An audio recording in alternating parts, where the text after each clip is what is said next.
আসসালামু আলাইকুম। আমার কাছে এগুলা হচ্ছে তরমুজ বীজ। এখন আমি 24 ঘন্টা তরমুজ বীজগুলা পানিতে ভিজিয়ে নিলাম। এরপর 24 ঘন্টা পর এখন দেওয়ার পালা। এই একটা টিস্যু পেপার নিয়ে বিচি 5টা, এই 5টা বিচি রেখে দিলাম টিস্যুর মধ্যে ভালো করে। টিস্যুর মধ্যে বীজ দেওয়ার পর আংশিক আংশিক পানি দেওয়ার পর ভাঁজ করে নেব। 2টা টিস্যু নিলে হয়ে যাবে।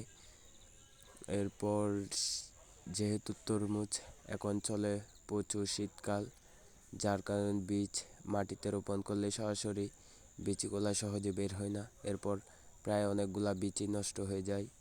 আমার আগে অনেকগুলা বীজ নষ্ট হয়ে যাওয়ার কারণে আমি এই পদ্ধতি অবলম্বন করলাম। আপনারাও চাইলে করতে পারেন, যে কোনো বীজ করতে পারেন। এরপর আমি টিস্যুগুলো ভালো করে পেঁচিয়ে নেওয়ার পর আংশিক পানি দেওয়ার পর পুরন কাপড় নিয়ে নিলাম। এই পুরন কাপড়ের মধ্যে টিস্যু মাঝখানে রেখে ভাঁজ করে একটা পটের মধ্যে ঢাকনা মেরে দেব। ঢাকনা মেরে দেওয়ার পর প্রায় 60 ঘন্টা পর দেখেন বীজের অবস্থা। আলহামদুলিল্লাহ, বীজের অবস্থা অনেক ভালো। এরপর মাটিতে অল্প একটু ঘাটতি করে বীজ দেওয়ার পর মাটি দিয়ে দিলাম।